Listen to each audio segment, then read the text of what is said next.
Boa noite, segundo colegial. Não sei que horas vocês estão vendo esse vídeo, mas como eu estou gravando à noite, então boa noite. Vamos lá. O último vídeo que eu gravei foi na introdução ao sistema nervoso e hoje vai ser sobre impulso nervoso. Pessoal, essa parte do impulso nervoso é uma matéria assim que envolve muita química também, tá? Então ela pode entrar aí na disciplina de bioquímica, beleza?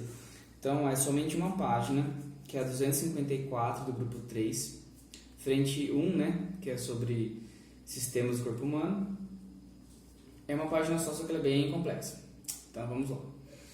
Seguinte, o neurônio, quando ele não está conduzindo nenhum impulso nervoso, ou seja, quando ele está em repouso, ele mantém uma diferença de potencial elétrico. Como assim? Vamos lá. Nós temos vários íons circulando aí no nosso corpo, né? E dois deles são essenciais para acontecer o impulso nervoso.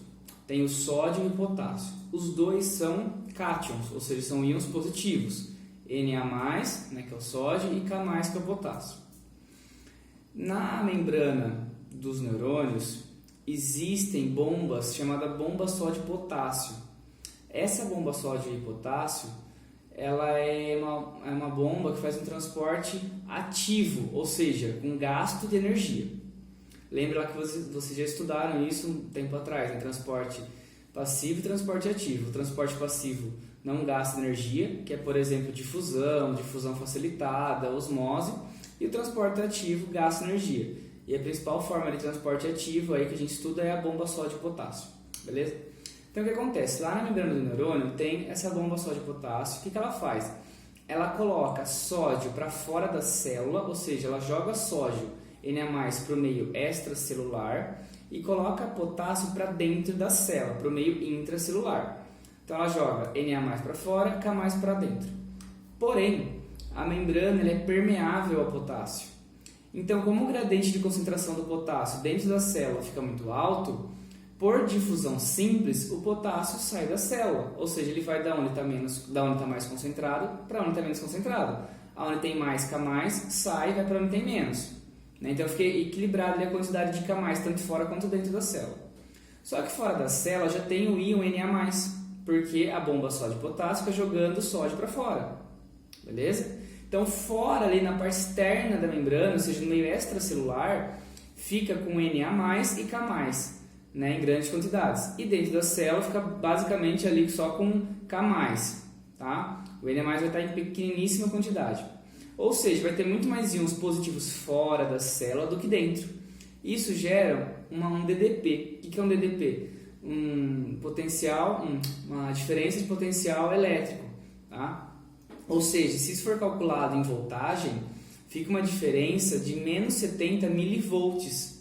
Nossa, mas por que negativo? Sendo que eu estou trabalhando com íons positivos. Porque é o seguinte, a face da membrana que é tida como referência para o nosso estudo é a face interna. Como na face interna tem menos íons positivos do que na face externa, então a gente acaba tratando essa milivoltagem como carga negativa, embora não tenha íons negativos aí participando desse processo, ok? Então, como tem mais íons positivos fora e menos íons positivos dentro, então a gente fala que o potencial da membrana é menos 70 milivolts, tá? Isso é um neurônio em repouso, aquele que não está sofrendo uma propagação do impulso nervoso, beleza? Aí, esse neurônio ele pode ser estimulado fisicamente, quimicamente, biologicamente, enfim, mecanicamente, tá, né, fisicamente. Ele pode ser estimulado de alguma forma, tá? Se ele for estimulado, acontece uma despolarização que a gente fala. Mas na verdade não é bem uma despolarização, é só uma inversão de cargas, tá? Mas é usado o nome despolarização. Essa despolarização dura tipo milésimos de segundos, tá? O que acontece quando essa membrana do neurônio despolariza? O sódio, a bomba sódio-potássio fica aberta para os íons de sódio e acaba entrando um monte de sódio dentro da célula. E aí fica com bastante carga positiva dentro da célula e fora da célula também tem carga positiva, só que menos, porque o sódio, boa parte dele entra na célula. Ou seja, a membrana, ou seja, a parte interna da célula, né, a parte intracelular ali, fica com bastantes íons positivos. Então aí o potencial, né, elétrico vai ser, se a gente for medir em voltagem, 40 milivolts, 40 positivo. Ou seja, ela passa de 70 negativo para 40 positivo, certo? Essa diferença de 110 milivolts é o que a gente chama de potencial de ação, tá? É isso que vai fazer o impulso nervoso percorrer. Só que rapidamente, passou ali os milésimos de segundo em que a célula está despolarizada, ela repolariza. Ou seja, ela volta ali a funcionar o canal, a bomba sódio potássio, e começa a pegar todo aquele sódio que entrou e jogar para fora de novo. E aí ele volta a ser um neurônio em repouso, né? Ou seja, com mais sódio fora do que dentro da célula, ou seja, mais carga positiva fora da célula, voltando ali a voltagem de menos 70. Então, pessoal, esse 110 aí, que é o menos 40 com 70, esse 110 milivolts, que é o que é gerado no impulso nervoso, é o chamado potencial de ação. Outra coisa que eu esqueci de falar, para esse neurônio ser estimulado fisicamente, biologicamente, quimicamente, enfim, ele precisa de um estímulo mínimo. Esse mínimo chama limiar de excitação, tá? Se esse limite mínimo não for atingido, o neurônio ele não vai conduzir o impulso nervoso. Só que esse limiar de excitação, se for uma coisa muito intensa, ele vai acontecer o impulso nervoso do mesmo jeito. Ou seja, o neurônio obedece a lei do tudo ou nada. Ou ele é estimulado ou ele não é. Não existe ele é mais ou menos, ele é, né? Tipo, não, ou ele é estimulado ou ele não é. Então tem o limiar de excitação, um mínimo, tá?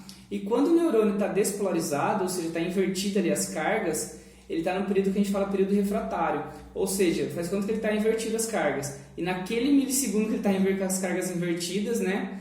Ele recebe outro estímulo. Ele não vai obedecer a esse outro estímulo, tá? Ele só vai obedecer outro estímulo depois que ele repolarizar. Ou seja, voltar às cargas normais e entrar num estado de repouso.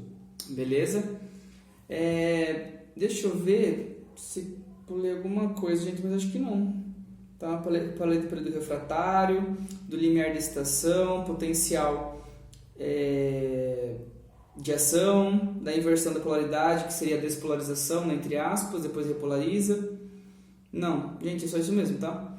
Então, assim, aqui tem um gráficozinho ali da página 54 que mostra o estímulo, né, aí o potencial de ação, né, que atinge lá os 110 milivolts, e depois abaixa, ou seja, ele repolariza, ele volta ao estado de repouso dele, que é o menos 70 milivolts, tá? Então, quando você bate o cotovelo, assim, dá aquele choque, né, a impressão é que dá um choque, mas na verdade você estimulou o nervo, né, que é formado por axônios, né, ou seja, os prolongamentos dos neurônios envolvidos com o tecido conjuntivo. Você estimulou mecanicamente, fisicamente aquele nervo e excitou esse neurônio, ou seja, causou ali todo o potencial de ação, a despolarização, tá? E isso gera uma carga elétrica, né, que é a milivoltâmetro, que é a medida em voltagem, e dá a impressão que você tomou um choque, tá? Tem a ver exatamente com isso, beleza?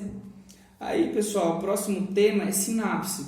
Então, eu peguei uma aula para explicar somente sobre impulso nervoso para ficar bem detalhado, assim, para não confundir, tá?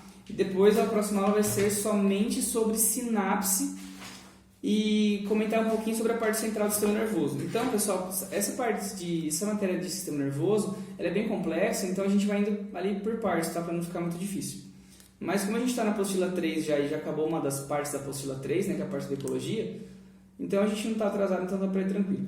Beleza? Aí na próxima aula ao vivo, a gente faz exercício de aplicação sobre isso para ver se vocês entenderam. Ok? Então eu já fiz o módulo 75, né, expliquei a matéria, e o módulo 76. Então 2 módulos já expliquei por videoaula, tá? E aí a gente faz, na aula ao vivo a gente faz exercício, a gente fica só fazendo exercício. Beleza? Na próxima aula ao vivo vai ser o módulo 77. Beleza? Então é isso aí, pessoal. Até mais, bons estudos.